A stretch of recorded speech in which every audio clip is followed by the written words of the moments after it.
High বন্ধুরা, নমস্কার। কেমন আছো সবাই? বিনা ব্লগ চ্যানেলে আবার একটা নতুন রেসিপি নিয়ে চলে এসেছি।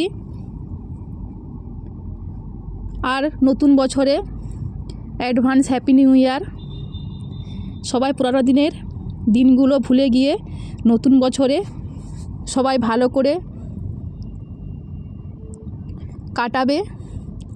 সবাইয়ের অনেক অনেক শুভেচ্ছা।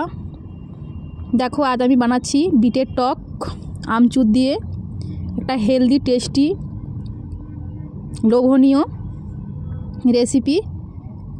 দারুণ খেতে লাগে। বিটের ভাজা হোক, টক হোক, তরকারিতে হোক, বিট জিনিসটাই খুব ভালো একটা প্রোটিন। আর টক জাতীয় খাবার তো সবাই নিশ্চয়ই ভালো লাগে।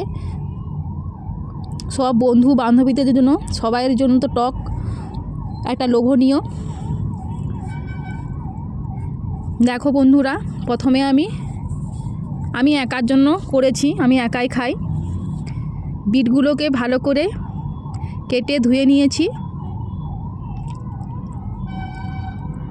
ধুয়ে নেওয়ার পর একটা ছুলার সাহায্যে, যেরকমই আদা ছুলা হয়, ওই আদা ছুলো দিয়ে আমি ভালো করে ছুলে নেব। কাটলে বন্ধুরা কি হয়, একটু সেদ্ধ হতে দেরি হয়, তার জন্য এভাবে একটু ছুলে নিলে তাড়াতাড়ি সেদ্ধ হয়ে যাবে। আর খেতেও ভাতের সাথে মাখিয়ে খুব খেতে দারুণ লাগে। ভাতের সাথে মাখিয়ে খাবে।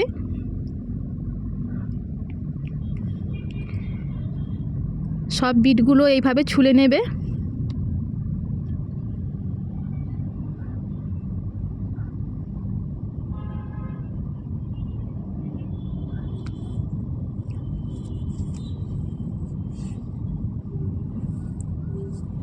আমাদের এখানে আজকে, আমি যেখানে থাকি ভাড়া বাড়িতে, সবাই কাকিমা, জেঠিমা, ভাই বোনরা সবাই আজকে পিকনিক হবে। যারা যারা পিকনিক করবে চলে আসো আমাদের এখানে।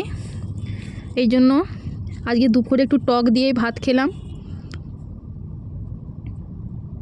বেশি কিছু লাগবে না, কালো সরষে আর 2-3টের মতন শুকনো লঙ্কা এইভাবে একটু কুচিয়ে দেবে হাত দিয়ে। দিয়ে ভালো করে লঙ্কা আর কাঁচা কালো সরষে ভাজা হয়ে এলে ওর মধ্যে আমি বিট কুচানো, বিটের যে ঘষাটা ওটা আমি দিয়ে দেব। দিয়ে ভালো করে একটু নেড়ে ছেড়ে নেবে। নেওয়ার পর উপর থেকে এবারে পরিমাণ মতন লবণ আর পরিমাণ মতন হলুদ অ্যাড করব। হলুদ আর লবণ অ্যাড করার পরে একটু ঢাকা দিয়ে দিব। ঢাকা দেওয়ার পরে এই পাশে আমি 3টের মতন আমচুর নিয়েছি। আমচুর দিয়েই বেস্ট লাগে খেতে এই টকটা। দিয়ে আমচুরটা বাটিতে গুলে নেব, ভালো করে হাত দিয়ে একটু চটকিয়ে নেব, যাতে টকটা আমচুর থেকে বেরিয়ে যায়। দিয়ে ওই ঢাকা খোলার পরে দেখবে একটু সেদ্ধ সেদ্ধ হয়ে গেছে। এবারে ওর মধ্যে ওই যে গুলানো জলটা ছিল, আমচুর আর জলটা, ওটা দিয়ে দেব।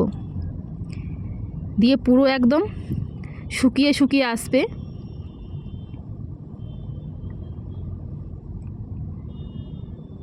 গন্ধটা খুব সুস্বাদু, গন্ধটা অপূর্ব লাগে। আর ভাতের সাথে একটু গরম গরম ভাত দিয়ে, এরকম গরম গরম একটু টক দিয়ে খাবে। আর কিছু দরকার পড়বে না, এই টক দিয়েই ভাত উড়ে যাবে পুরো এক থালা। আমার তো দারুণ লাগে টক। আমি তো শুধু টক দিয়েই সাঁটিয়ে দিয়েছিলাম আজকে। এক থালা ভাত নিমেষে শেষ করে দিয়েছিলাম। দেখো এবারে হয়ে গেছে, বাটিতে করে আমি তুলে নেব। কার কার রেসিপিটা ভালো লাগছে অবশ্যই লাইক কমেন্ট শেয়ার করো। আর যারা নতুনরা দেখছো অবশ্যই আমার চ্যানেলে বন্ধু হয়ে যাও। সবাই ভালো থেকো, সুস্থ থেকো। আর আবার একবার বলে দিলাম হ্যাপি নিউ ইয়ার 2025। সবাই অনেক অনেক এনজয় করো আজকে। দেখা হবে আগামীকাল রেসিপিতে। সবাই সুস্থ থেকো। টাটা, নমস্কার।